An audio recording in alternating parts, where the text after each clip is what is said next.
सहर कामरान साहिबा, when it comes to the presidential elections America के और डोनाल्ड ट्रंप का सदर बनना और उसको पाकिस्तान के साथ नत्थी करना, अच्छा सिर्फ नत्थी नहीं करना, एक ख़ास तनाजुर में एक ख़ास लाइन के साथ नत्थी करना कि भाई ये होगा तो जी पाकिस्तान के अंदर तब्दीली आने वाली है, फ़ोन आने वाले हैं, बड़ी डिक्टेशन आने वाली है और अब देखना जी अब तो जी बानी पीट गए कैसे बाहर निकलेंगे. Does it really matters? Is it even possible? बातें बीनिश पाकिस्तान एक खुद मुख्तार मुल्क है. We respect our sovereignty and we want others also to respect our sovereignty. अमरीकी सदर अमेरिका के अवाम ने मुंतखब किया है और उनको हक है कि वो जिसको मर्जी वोट दें और एक सिफारती आदाब के मुताबिक जिस मुल्क में जो भी जो है सदर या हेड ऑफ द स्टेट मुंतखब होता है तो हम उसको वेलकम कहते हैं और यहाँ हम वेलकम कह रहे हैं उनके स्टेटमेंट को कि जिसमें उन्होंने कहा कि नो मोर वॉर्स, कि वो जंगों को बंद भी करवाएंगे और कोई नई जंग शुरू नहीं करेंगे. ये सोच और ये कहना खुशाइंद है. हम उम्मीद करते हैं कि गजा के अंदर खूनरेज़ी जो है वो बंद होगी. बाकी ये कि पाकिस्तान के अंदरूनी मामलात के अंदर मुदाखलत नहीं, बैरूनी मुदाखलत की कोई गुंजाइश नहीं. अब तहरीक इंसाफ ने काफ़ी लॉबिस्ट फर्म्स जो हैं वो हायर की और काफ़ी अरसे से उन्होंने कोशिश की कि जो है उनके ज़रिए वो अपना कोई असर रसूख उधर बनाए और उस असर रसूख को पाकिस्तान के ऊपर लेकर आए.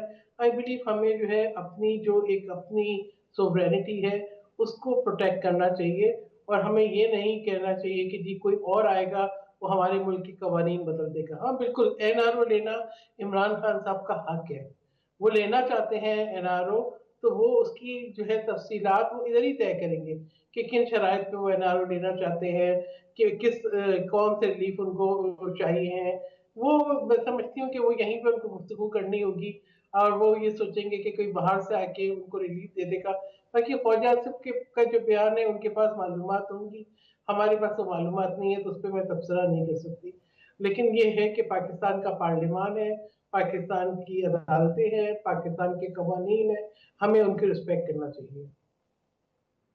राइट, ये आपने बहुत अच्छी बात की है, लेकिन लगे हाथ तो ये भी बता दीजिए बिकॉज जो हमारे वजीर दिफा हैं which is definitely Khawaja Asif साहब, उन्होंने एक बड़ी इंसाइट हमें दी है, क्योंकि जब उन्होंने बात की ये इंसाइट ही थी, क्योंकि आउट ऑफ द ब्लू हमें ये सुनने को मिला कि वो ये कह रहे हैं ख्वाजा आसिफ साहब कि पीटीआई वाले लगातार इस कोशिश में हैं कि कोई जो बैरूनी मुल्क है, पता नहीं यूरोपियन है कि अमरीकी है, ये उन्होंने नहीं बताया, लेकिन उन्होंने कहा कि कोई मुल्क है जो कि चाह रहा है कि जी वो इमरान खान साहब को ले लें और पीटीआई वाले इस हवाले से लॉबी कर रहे हैं कि बस किसी तरह जो है बानी जो पीटीआई है उनको उस मुल्क के हवाले कर दिया जाए और काफ़ी हद तक वो मुल्क राज़ी भी हैं. तो ये कहीं बैकडोर ये प्लानिंग चल रही है, आपके नॉलेज में है ये बात?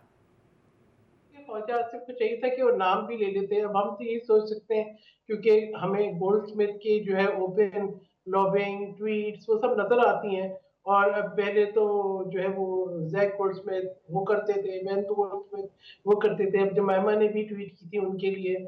तो मैं समझती हूँ कि ये एक हमें पता तो है कि उनको एक सपोर्ट है डेफिनेटली गोल्डस्मिथ फैमिली की, तो हो सकता है. लेकिन ख्वाजा आसिफ को इस सिलसिले में मैं समझती हूँ कि खुल के बात करनी चाहिए थी और अगर वो उनको लेना चाहते हैं और पाकिस्तान के कवानीन इस बात की इजाज़त देते हैं तो हम कौन होते हैं उसको पे जो है वो एतराज़ करने वाले. कि तो डिसाइड करना है कि वो किस किस्म का एनआरओ ले रहे हैं, कौन उनकी ज़मानत दे रहा है और क्या गारंटी देंगे कि वो पाकिस्तान से बाहर जाके पाकिस्तान के खिलाफ कोई नई किस्म की इंतशार अंगेज़ी नहीं करेंगे.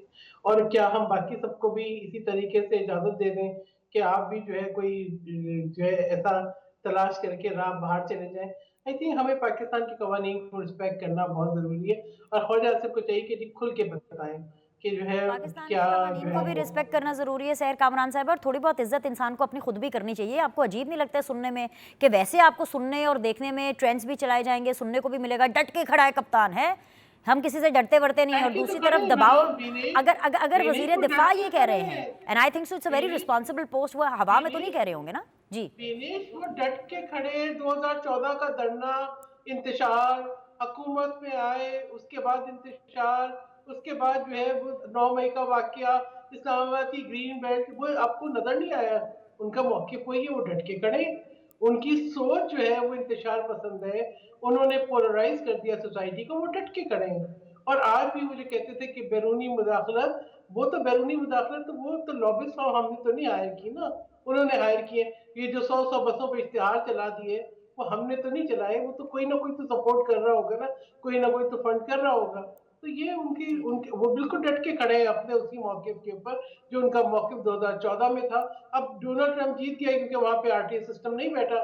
ان کو مبارک, ان کو ہم بڑے دل سے مبارکباد دیتے ہیں اگر وہ جو ہے غزہ کے اندر خون ریزی اور جینوسائیڈ رکوا دیتے ہیں, تو ان کو مبارک ہو, امریکی عوام کو اچھا مبارک خیر ہو.